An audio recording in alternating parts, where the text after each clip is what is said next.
My mom would be at all my sporting events. Let's say I was playing football, okay? My mother would be on the sidelines, and if the play on the field started going one way, my mother would run along like, Mark, get him, get him! I'd be like, oh my gosh. I'd get in the huddle with the other guys. They go, Mark, is that your mother? I go, no, I never saw her before in my life. See, the greatest gift my mother ever gave me, she believed in me. I have overdosed on drugs on 3 occasions where I should have been dead. But I believe I was kept here for a reason.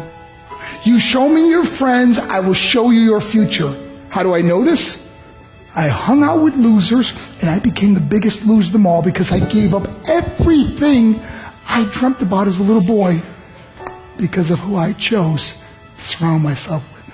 My friends would drive me home at 2, 3, 4 in the morning. We'd be drunk and high, laughing in the car.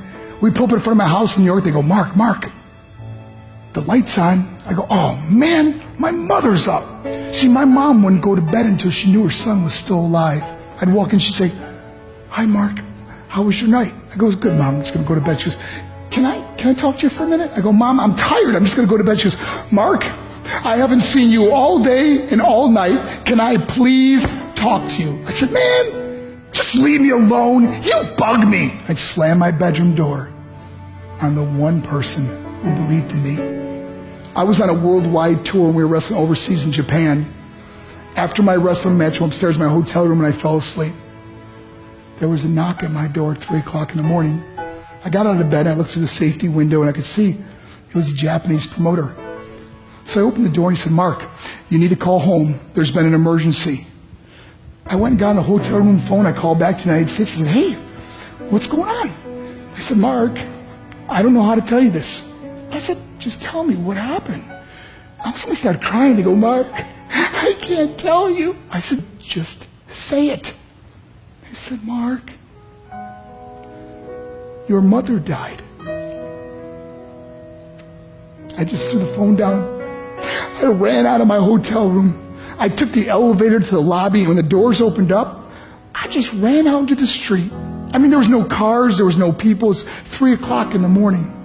And I walked down the middle of a street in Hiroshima, Japan, and I remember looking up and just saying, Mom, I am so sorry. I flew home for her funeral, and I was so nervous to walk up to her casket, so I just stood way in the back.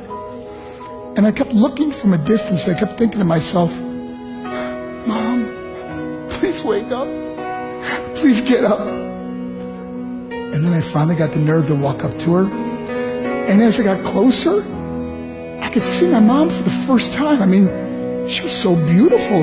She was dressed in white. I mean, she looked like an angel. And I just stood over her and I said, Mom, you are my hero. Everything I am, everything I hope to be was because of you. You loved me so much. You gave me a life. You're the only one that ever believed in me.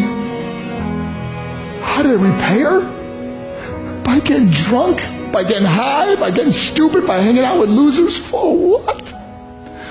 All she ever wanted to do was talk to me.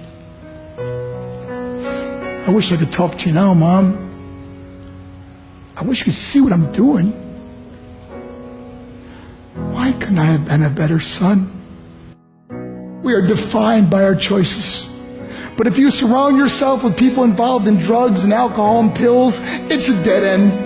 I'm not here to preach to you. I'm here to tell you I lived that life. It leads to broken hearts, broken relationships, broken dreams, and death. For what? To get high? If you have a mother or a father, when you go home, tell them how much you love them. See, my whole life was about being rich and famous. I had to be a millionaire. I had to win the race. I had to win the race at the expense of my marriage, my family, my friends. For what?